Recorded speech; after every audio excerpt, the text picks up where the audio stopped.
జ్ఞాని ఎవరు, అనంత జ్ఞాని ఎవరు అనే పాఠాన్ని బైబిల్ నుండి కొన్ని నిమిషాలు మనం ఆలోచిద్దాం. రోజు జ్ఞానము అనగానే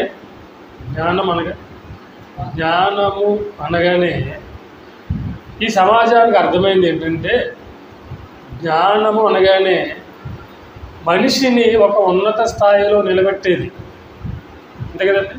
జ్ఞానము అనగానే మనిషిని ఒక ఉన్నత స్థాయిలో నిలబెట్టి ఈ సమాజానికి కనబరిచేదే జ్ఞానం అన్నారు.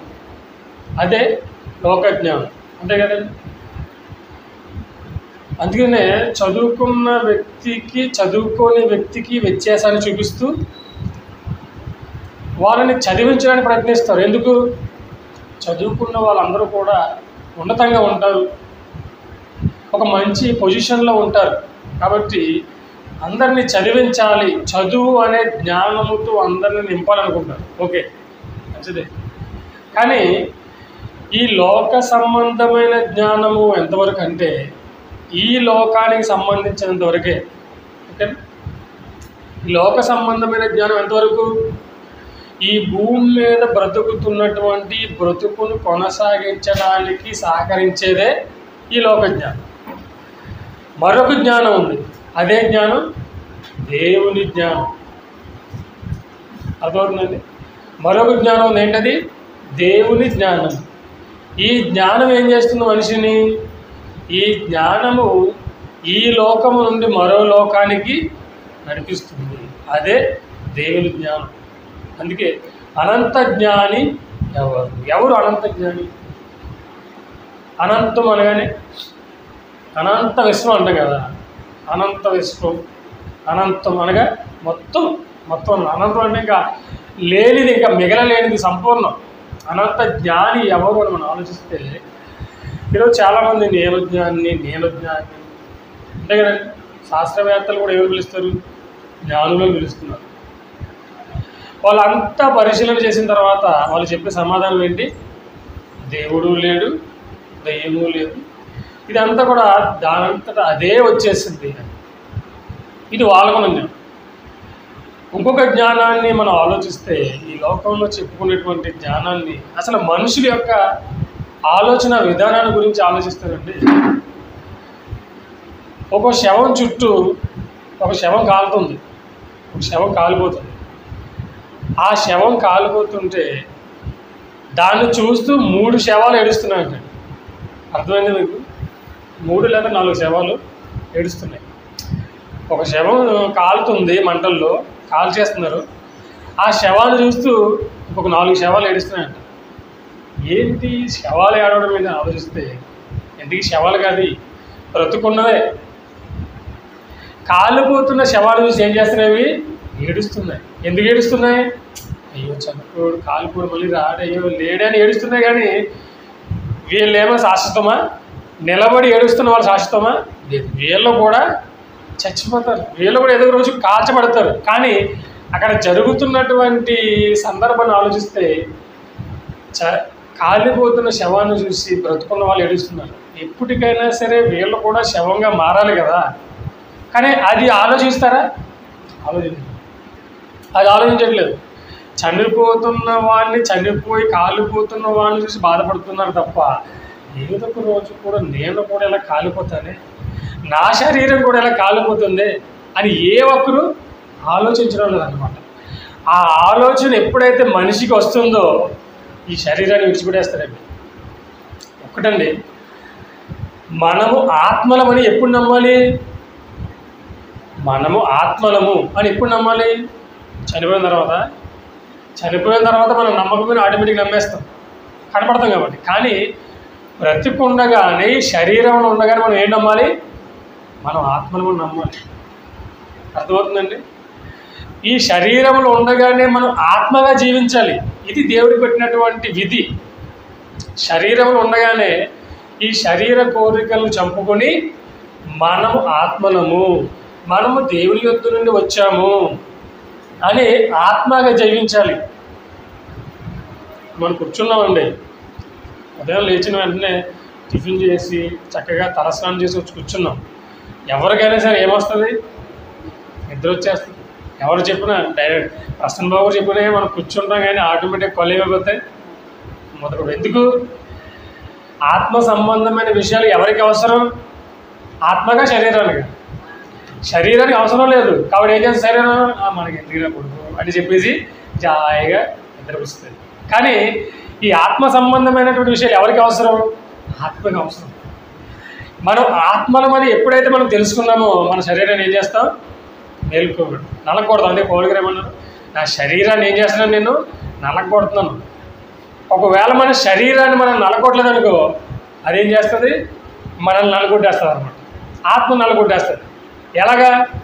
ప్రార్థనకి వెళ్దాం అనేసరికి ఏం వెళ్తాం? కాళ్ళు ఎక్కువ ఉన్నాయి కదా, అదే కదా సహజంగా. లేదంటే ఏదో ఒక వంక చెప్పేసి ఏం చేస్తుంది? ప్రార్థనకి వెళ్ళకుండా మనల్ని చేసేస్తుంది. కాబట్టి ఆత్మజ్ఞానాన్ని మనం నేర్చుకోవాలి. ఆత్మజ్ఞానాన్ని మనం నేర్చుకోవాలంటే అసలు ఆత్మజ్ఞాని ఎవరు అని ఆలోచిస్తే బైబిల్లో రాయబడినటువంటి ఒక మంచి మాట మనం చూడగలిగితే సమూయేలు మొదటి గ్రంథము 2వ అధ్యాయము, సమూయేలు మొదటి గ్రంథము 2వ అధ్యాయము 3వ వచనాన్ని మనం చూడగలిగితే, సమూయేలు మొదటి గ్రంథము 2వ అధ్యాయము 3వ వచనం, యెహోవా అనంత జ్ఞానియగు దేవుడు. ఏంటనే మాట?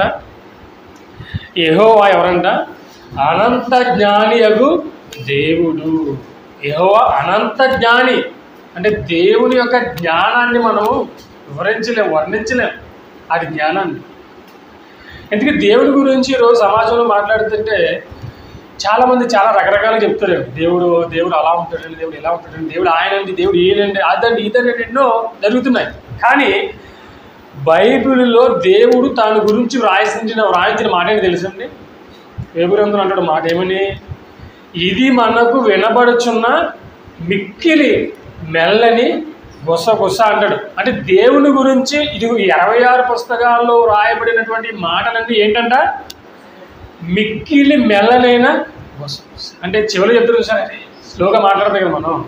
అంటే అంత తక్కువ. అంటే దేవుని గురించి నేర్చుకోవాల్సిన విషయాలు ఎన్ని ఉన్నాయి? ఇక చాలా ఉన్నాయి, మనకు తెలియదు. ఇవన్నీ ఏంటంటే గుసగుస. చాలామంది ఆడవాళ్ళు ముసలోళ్ళు మాట్లాడుకుంటారు, చెవులో చెప్పుకుంటారు గుసగుసలు. ఏం వినబడకూడదండి. అంటే అంత చిన్నది, మిక్కిలి మెల్లనే. అంటే దేవుని గురించి నాకు తెలిసిపోయింది, దేవుని గురించి నాకు అర్థమైపోయింది, మీరు చెప్తుంది కాదు, మీరు చెప్తుంది తప్పని చెప్తారు చూసారా? వీళ్ళందరూ తెలుసుకోవాల్సిన మాట ఏంటి తెలుసా? అసలు మనకి దేవుని గురించి తెలిసినంత మిక్కిలి మెల్లనైన గుసగుస, చాలా చిన్నది. కొంచెం చెప్పాడంటే దేవుడు, ఈ కొంచానికే మనలో ఇన్ని గొడవలు జరిగిపోతుంటే, ఏమంటే ఈ కొంచెం చెప్పినందుకే ఇన్ని గొడవలు జరుగుతుంటే, ఒకవేళ దేవుడు అన్ని విషయాలు చెప్పేస్తే అసలు మనం నిలబడతాం భూమి మీద అసలు. అందుకే జ్ఞానం ఏం చేస్తున్నాడు దేవుడు? జ్ఞానము ఉప్పొంగ చేస్తున్నాడు. జ్ఞానం ఏం చేస్తుంది? దేవుడు ఒకవేళ తన గురించి అన్ని విషయాలు చెప్పేస్తే మంచిగా అంతరుడు లేడు, నాకు తెలిసినంత నా దగ్గర ఉన్న సబ్జెక్టు నీ దగ్గర లేదని ఏమైపోతున్నాడు? కొట్లాడేసుకుంటారు. అందుకు ఏముండాలన్నాడు? జ్ఞానము ఉప్పొంగ చేస్తుంది మనిషిని, ప్రేమ క్షేమాభివృద్ధి కలిగి చేస్తారు. ప్రేమ కలిగి ఉండండి. ప్రేమ కలిగి ఉండి మీరు ఎలా ఉంటారు?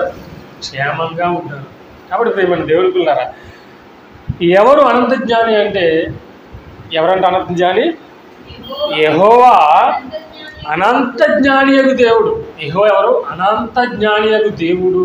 అంటే జ్ఞానాన్ని నేర్చుకోవాలంటే ఎక్కడ నేర్చుకోవాలి? మనం దేవుని యొక్క నేర్చుకోవాలి. అసలు ఈ జ్ఞాని అయిన దేవుడు ఏం చేస్తున్నాడు? ఆయన జ్ఞానాన్ని ఎలా ఉపయోగిస్తున్నాడు? ఆయన జ్ఞానాన్ని నేర్చుకున్న మనం ఎలా ఉండాలి? ఈ విషయాలు నేర్చుకున్నాం. ఎందుకంటేనండి ఈ లోక జ్ఞానం ఎలాంటిదంటే, రీసెంట్గా మొన్న మీరు వినే ఉంటారు, ఒక అమ్మాయి ఏం చేసిందంటే 10th క్లాస్లో ఇందులో ఫెయిల్ అయిపోయిందని చెప్పేసి బిల్డింగ్ ఎక్కేసి బిల్డింగ్ పై నుంచి దూకేసిందంట. అంటే అవమానం తట్టుకోలేక, ఎప్పుడైతే అందరి మధ్య నేను ఫెయిల్ అయిపోయానని బాధ కలిగిందో వెంటనే అమ్మాయి పైకి వెళ్ళిపోయి బిల్డింగ్ నుంచి దూకేసింది. చనిపోతే ఓకే, కానీ అమ్మాయి చనిపోయిందా? చనిపోలేదు. దూకేసింది కానీ ఏమైంది? కాళ్ళు ఇరిగిపోయి అనుకున్నాను, కాళ్ళు ఇరిగిపోయి అంతే, బ్రతికే ఉంది. ఇప్పుడు చూడండి, ఆ అమ్మాయి బ్రతికినా నరకమే కదా. దేవుడిచ్చిన అవయవాలను దేనికోసం పోగొట్టుకుంది? ఈ లోక జ్ఞానం కోసం పోగొట్టుకుంది. అవయవాలు పోతే మరలా మనం పొందుకోగలమా? పొందుకోలేం. కానీ ఆమె పోగొట్టుకున్నటువంటి అవయవాల లోపం వలన ఆమె జీవితాంతం ఏం చేయాలి? నరకం అనుభవించాలి. అంతేనా? ఎవరో ఒకరు ఆమెకు సహాయం చేస్తూనే ఉండాలి. ఎవరో ఒకరు విసుక్కుంటాను, కసురుకుంటాను, అంతే కదండి. మన పని మనం చేసుకోవడానికే మనకి టైం ఉండదు, శక్తి చాలదు. కానీ మన పని చేసుకుంటూ వేరే వాళ్ళకి సహకరించాలంటే ఎంత కష్టం. కానీ అమ్మాయికి దూకినప్పుడు తెలియలేదు బాబు, కానీ తర్వాత తెలుస్తుందండి జీవితంలో. అలాగే దేవుని యొక్క జ్ఞానం ఎంత గొప్పదో, బైబిల్లోని మాటలు ఎంత గొప్పో బ్రతికుండగా మనిషికి అర్థం కాదండి. కాబట్టి బ్రతికుండగా మనిషికి అర్థం కాదు, చచ్చి నరకానికి పోయిన తర్వాత అర్థమవుతుంది. అవునా? చచ్చి నరకానికి పోయిన తర్వాత అయ్యో అని అప్పుడు బాధపడతాడు. అందుకే దేవుడు మనకి ఇలాంటి ఉదాహరణలు, ఇలాంటి ఎగ్జాంపుల్స్ ఎందుకు చూపిస్తున్నాడు? బ్రతికుండగానే నువ్వేం చేయాలి? దేవుని జ్ఞానాన్ని నేర్చుకో అని చెప్పి. బైబిల్లో ఒక సందర్భాన్ని ఆలోచిద్దాం. దేవుని అసలు దేవుని జ్ఞానం కదా, అనంత జ్ఞాని కదా. ఈ అనంత జ్ఞాని అనేటువంటి దేవుడు తన యొక్క జ్ఞానాన్ని ఎలా చూపించాడు అని ఆలోచిస్తే, యాకోబుకు పుట్టిన కుమారులలో ఒకడు యోసేపు. అవునా? యోసేపు గారు. ఈ యోసేపు గారిని తన సహోదరులు అయినటువంటి వాళ్ళు ఏం చేస్తారు? కుట్ర పన్ని చంపాలనుకుని ఒక గోతులో పడేశారు. అయితే పడవేసినటువంటి అతన్ని ఎలాగైనా రక్షించాలని తన అన్నయ్య రూబేను ఉంటాడు. ఎలాగైనా కాపాడాలని ఏం చేస్తారు? ఒక ఐగుప్తునికి అమ్మేస్తారు. అమ్మేసిన తర్వాత యోసేపు గారు ఎలాగైతే తన జీవితాన్ని ఎలా అయితే తన యొక్క జీవితాన్ని కాపాడుకున్నాడు అంటే దేవుడు తన పట్ల ఏ విధమైనటువంటి జ్ఞానాలు చూపించాడు మనం ఆలోచిద్దాం. ఎందుకంటే బైబిల్లో రాయబడినటువంటి వ్యక్తుల జీవిత చరిత్రలన్నీ కూడా వాటిని పరిశీలించి వాళ్ళ యొక్క అనుభవాలను నేర్చుకుని మనము మన జీవితాన్ని మార్చుకోవాలని, అంతే కదండి. అందుకే ప్రవక్తలను మాదిరిగా పెట్టుకోమంటాడు, భక్తులను మాదిరిగా పెట్టుకోమంటాడు దేవుడు. ఎందుకు? వాళ్ళ జీవితాలలో జరిగినటువంటి మేలులను కీడులను మీరు పరిశీలించి మీ జీవితాలను మార్చుకోండి, దేవునికి దగ్గర కావండి అని వాళ్ళ జీవితాలను రాయించారు తప్ప వాళ్ళ మీద రీసెర్చ్ చేసి వాళ్ళ మీద పరిశోధించి మీరు గొప్పవాళ్ళు అని ప్రూవ్ చేసుకోవడం కాదు. అవునా? ఈ సందర్భాలు రాయించింది ఎందుకంటే మనకి బుద్ధి కలగడానికి. రామభద్రుడు అన్నాడు కదా, ఇవన్నీ కూడా మనకి బుద్ధి రావాలని. అంతేగాని మన వాళ్ళు ఏం చేస్తున్నారంటే ఇది కాదని చెప్పేసి మరలా దాని మీద రీసెర్చ్ చేసి మీరు చెప్పింది తప్పండి, అది అలా లేదండి, ఇది ఇలా ఉందండి, నేను గొప్పవాడినండి, నాకు చప్పట్లు కొట్టండి అని. అంతే కదండి ఈరోజు జరుగుతుంది. కానీ దేవుడు వ్రాయించిన విధానం, ఆయన సంకల్పం అది కాదు. ఆయన జీవిత చరిత్ర ద్వారా, ఆయన జీవితం ద్వారా మీ జీవితాన్ని మార్చుకుని ఆయన అని వ్రాయించాడు. సంసోన్ గారి విషయంలో మనం చదువుకున్నాం. ఆయన జీవితం ద్వారా ఏం చేయాలి అంటే ఎంతటి శక్తివంతుడైనా బలహీనుడైనా ఒక స్త్రీకి లోబడిపోతాడు అనే విషయాన్ని ఒక పురుషుడు తెలుసుకోవాలి. ఇది మనకు కావాల్సిన సందర్భం. అంతేగాని ఆయన వ్యభిచారం చేశాడా, లేదా ఆయన ఏదన్నా వేరేగా తప్పుదోవలోకి వెళ్ళిపోయాడా, ఆయన చెడ్డవాడా, ఆయన మంచివాడా, దాని గురించి చెప్పమని రాయించలేదు బైబిల్లో. అవునా కదా? చెప్పండి.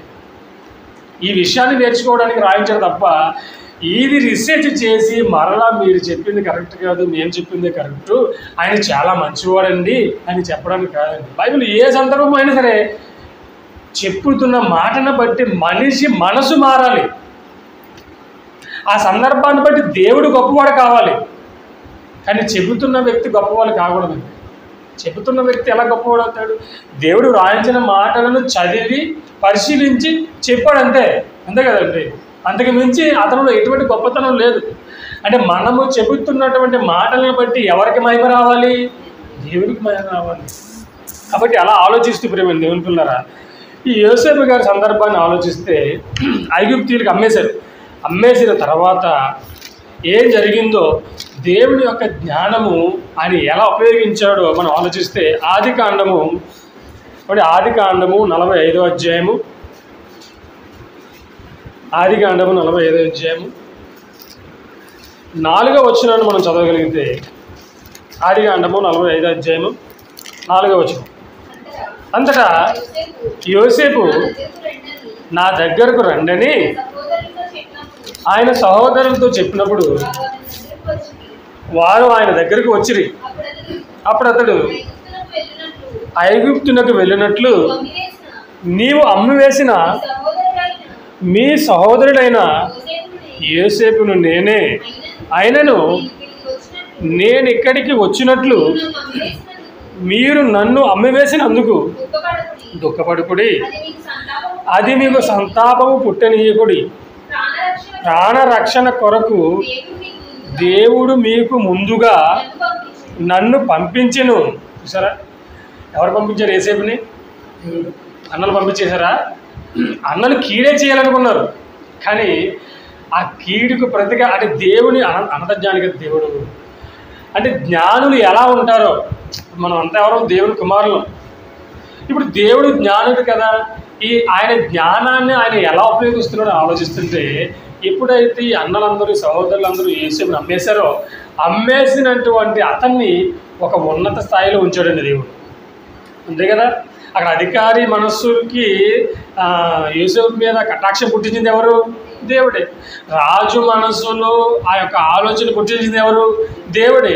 ఇలా ఆలోచన పుట్టించి ఆ దేశం అంతటి మీద అధికారిగా నియమించడానికి గల కారణం ఎవరు? దేవుడు.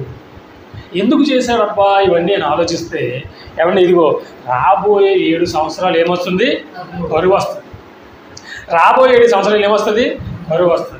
ఈ కరువులో నుంచి యాకోబు సంతానం ఇశ్రాయేలు అందరూ కూడా బ్రతకాలంటే ఇప్పుడు ఏమవ్వాలి? యోసేపు ఐగుప్తు మీద అధికారి కావాలి, అంతే కదండి. యోసేపు అధికారి కావాలంటే రాజు మనస్సులో యోసేపు ఏం చేయాలి?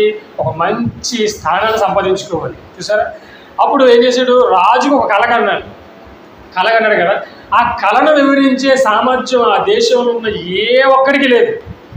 ఎవరికి ఉంది?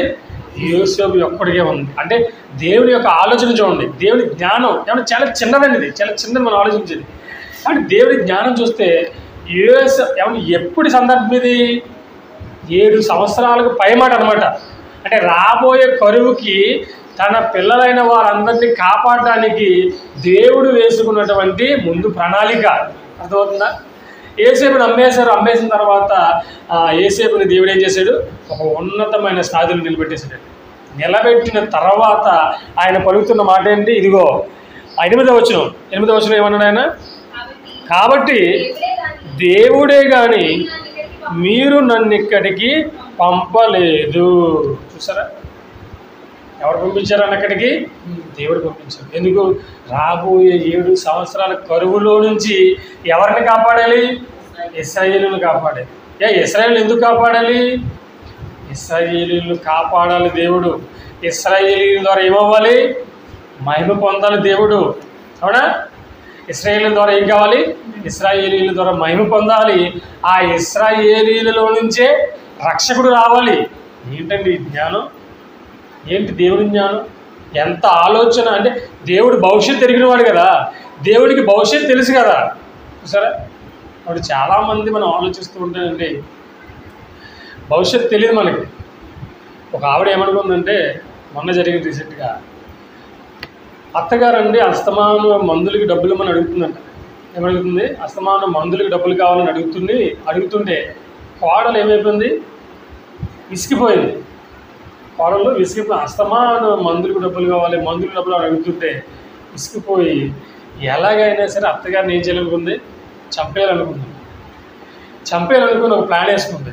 మామూలు చిన్న కుటుంబమే, ఉన్నవాళ్ళు కాదు, మామూలుగా కూలి పని చేసుకున్న కుటుంబమే. అయితే ఏం చేసింది? భర్త పొలానికి వెళ్ళిన తర్వాత ఆమె ఏం చేసింది? అత్తగారిని అట్లనే తీసుకుని తర్వాత అట్లు చేసేటువంటి చెక్క ఉండదు కదా, ఆ రెండింటితో కలిసి అత్తగారిని ఏం చేసింది? చంపేసిన తర్వాత ఇంకా ఉన్నవారందరినీ కూడా ఏమని నమ్మించింది? ఈమె సహజంగానే చనిపోయింది, ఇది హత్య కాదు, ఇది సహజ మరణమే అని నమ్మించింది అందరినీ.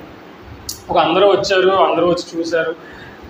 అక్కడ పడినటువంటి రక్త మరకలన్నీ కూడా ఏం చేసిందంట, తుడిచేసిందంట. ఏమి లేకుండా తుడిచేసింది. వృద్ధురాలు కదా, చనిపోయే వయసులో ఉంది కదా, నిజంగానే చనిపోయింది అనుకున్నారు అందరూ.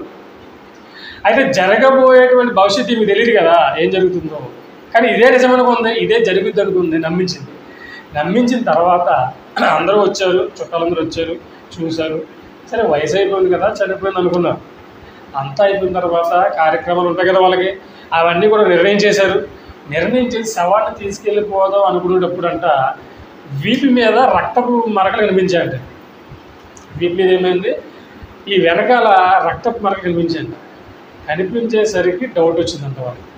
డౌట్ వచ్చి ఇది సహజ మరణంగా లేదు, ఇది రక్తం కారడం ఏంటి, ఇది ఎవరో కొట్టి చంపినట్లుగా ఉంది అని చెప్పేసి ఏం చేశారు, ఎంక్వైరీ చేశారు.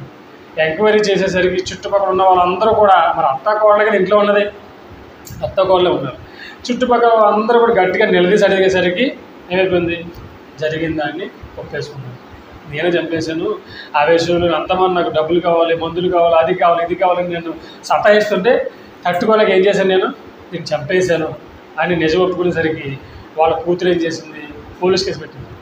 పోలీస్ కేసు పెట్టగానే పట్టుకెళ్ళి వేమిని జైల్లో పడేసింది. ఈమె అనుకుంది ఇక్కడితో ఈమె కథ క్లోజ్ అనుకుంది. ఆమెకి ఏం తెలియలేదు, జరగబోయేది తెలియలేదు, అర్థమవుతుందా?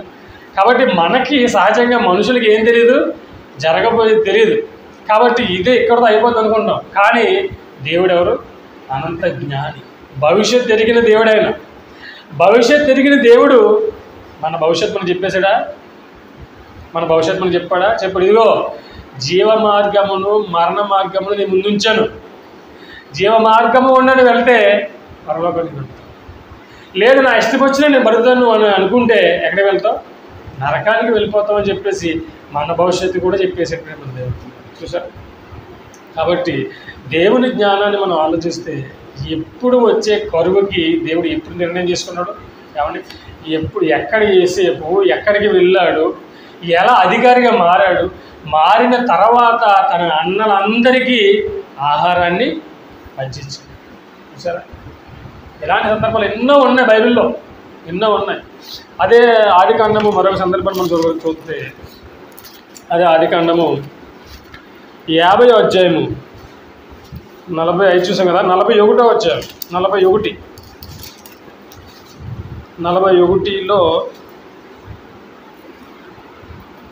32లో 41వ అధ్యాయము 32వ వచనములో మనం చూడగలిగితే, ఈ కార్యము దేవుని వలన నిర్ణయింపబడి ఉన్నది, ఇది దేవుడు శీఘ్రముగా జరిగించును.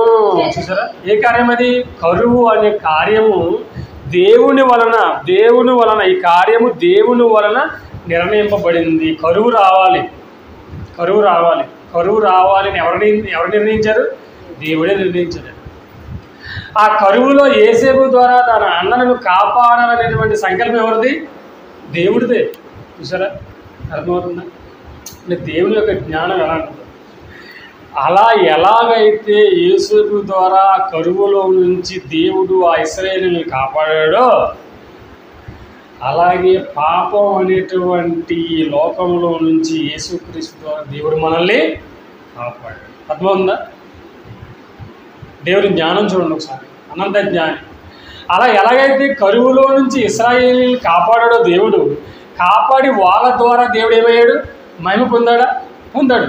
అలాగే పాపం అనేటువంటి ఈ లోకంలో నుంచి క్రీస్తు ద్వారా మనల్ని దేవుడు కాపాడాడు.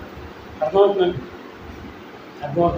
కాబట్టి దేవుని యొక్క జ్ఞానాన్ని గురించి మనం ఆలోచిస్తేనండి, ఆదికాండము 50వ అధ్యాయం, అదే ఆదికాండము 50వ అధ్యాయము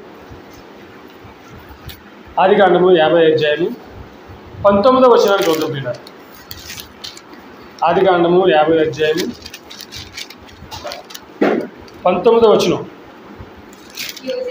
యోసేపు భయపడకుడి, నేను దేవుని స్థానమందు ఉన్నానా, మీరు నాకు కీడు చే ఉద్దేశించితిరి, నేటి దినమున జరుగునట్లు అనగా బహు ప్రజలను బ్రతికించినట్లుగా అది మేలుకే దేవుడు ఉద్దేశించును. ఇది మనకు కావాలండి, మంచి మాట. సహోదరులు అందరూ ఏం చేయాలనుకున్నారు? కీడు చేయాలనుకున్నారు. కానీ దాన్ని దేవుడు ఏం చేశాడు? మేలుగా మార్చేశాడు. అంటే జ్ఞానవంతులు, దేవుడు జ్ఞానవంతుడు కదా, కీడు చేసిన వాళ్ళకి కీడు చేస్తే ఏమవుతుంది? అది అజ్ఞానం. అర్థమవుతుందండి? మనం ఈ పాఠం ద్వారా ఏం నేర్చుకుంటున్నామంటే, కీడు చేసిన వాళ్ళకి కీడు చేసిన వాడు ఏమవుతాడు? అజ్ఞాని అవుతాడు. కీడు చేసిన వానికి సైతం మేలు చేసేవాడే జ్ఞాని. అతనే అనంత జ్ఞానియగు దేవుడు. సరే, అంటే దేవుని పిల్లలుగా మనం పిలబడుతున్నాం కదా, దేవుడు జ్ఞాని అయితే దేవుని పిల్లలుగా మనం ఏమవ్వాలి? జ్ఞానులు కావాలి. మనం ఎలా ఉండాలి? మనకు కీడు చేసిన వారికి సైతం మనం ఏం చేయాలి? మేలే చేయాలి తప్ప కీడు చేయకూడదు.